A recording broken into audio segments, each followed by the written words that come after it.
since the release of 1.18, Minecraft terrain has been changed forever. From lush caves to jagged peaks, Mojang has taken terrain generation to a whole nother level. Hello everyone, Time Architect here, and today we are going to dive into custom terraforming to take your world from ordinary to extraordinary. I will be using World Edit to help me transform this canvas. This will be a two-part tutorial breaking down the use of different brushes and highlighting techniques that I like to use to immerse yourself into the world.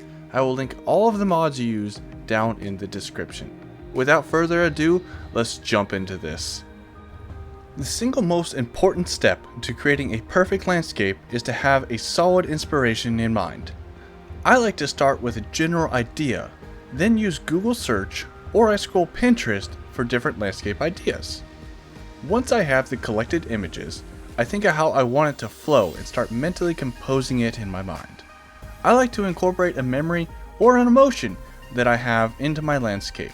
In this case, I've been to these areas that you see on screen. I begin to immerse myself into the environment, picking out little details that highlight these memories. I find myself mentally wandering the trails again and experiencing it all over. With my mind now in a state of zen, I can move forward with translating it into Minecraft.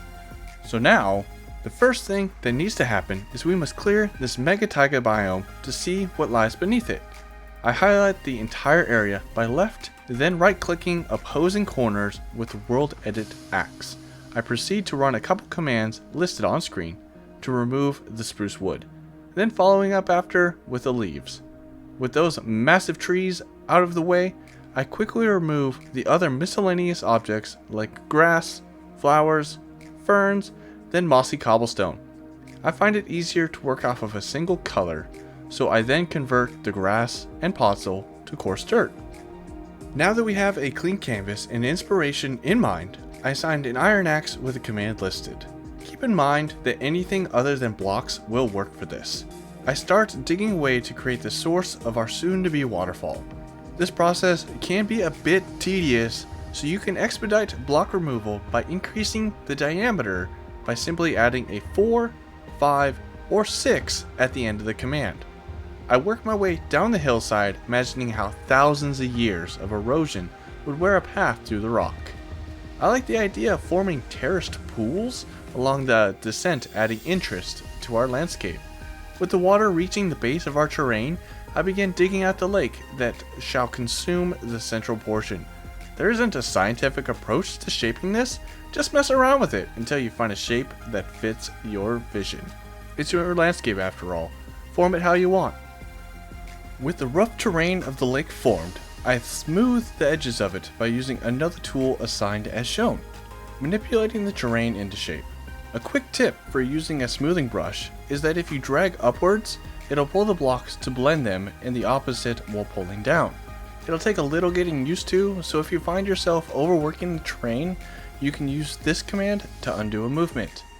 This brush will only move blocks to a certain point, so you may find this helpful for rough forming only. Individual block placing will be required to add finishing touches to the shape. With the waterfall and lake roughed out, it's time to move on to forming the mountains that'll feed our waterfall. Assign another tool as shown. I like to use the golden axe for this. Using sand will help create a more natural shape by allowing gravity to follow the terrain below. Another tip for using this brush is to follow that command with this one to ensure that you only replace air blocks. You can also increase the size of spheres placed the same way that you did with the removal brush. I'm using the mountains to frame out my landscape to create a natural barrier separating my custom terrain from the standard Minecraft generation. Moving back over to the smoothing brush, I begin forming the hills and refining their shape.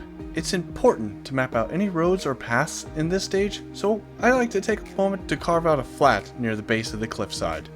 I like to ensure that I have good sightlines in my terrain, so make sure to occasionally drop down into your landscape to look around and get a feel for their finished shape. Don't be afraid to take your time on this portion. So I grew up in the Pacific Northwest of the United States, and spent all of my free time in the outdoors and mountains. In this landscape, I envisioned myself deep in the mountains where constant seismic activity pushed layers of the Earth's crust into jagged peaks and into deep ravines. I decided to rework the shape of the lake to remove the central island, making room for a deeper and broader shape. I continued the refining of the area for the future path and carve out a bit more of the cliffside, making a more gradual climb to the future bridge location. At this point, I spent considerable time working the terrain by hand, smoothing it out, reminding myself that it should look naturally formed by glaciers and erosion. Like I mentioned earlier, I had a grand vision when I copied this portion of the terrain from a Minecraft world. I find it helpful to scope out an area before committing to a design to make enhancing it a less cumbersome task. Let's convert the sand to coarse dirt with this command and spend more time refining the shape. It'll make things easier when the time comes to start coloring terrain if you have everything shaped. In the next video, we will be covering the different brushes to convert this bland dirt landscape into a lush forest filled with boulders, tall evergreen trees, and snow-covered mountain peaks. If you're finding this video helpful, please be sure to hit that like button and consider subscribing to my channel. I appreciate all the support you have given me and encouraged me to continue to uploading videos. You all are amazing people, and I couldn't do it without your support. It's time to figure out the level that the lake should be at. Use your World Edit axe to select a one tall area across the entire portion at the height you would like the top of the lake to be. Use your F3 screen to help pinpoint that level. You can then use the command shown to easily mark the top level of the water without the hassle of placing and removing actual water. This pointed out discrepancies in my river that were then easily fixed. Once you are satisfied with the water, go ahead and use this command to remove it.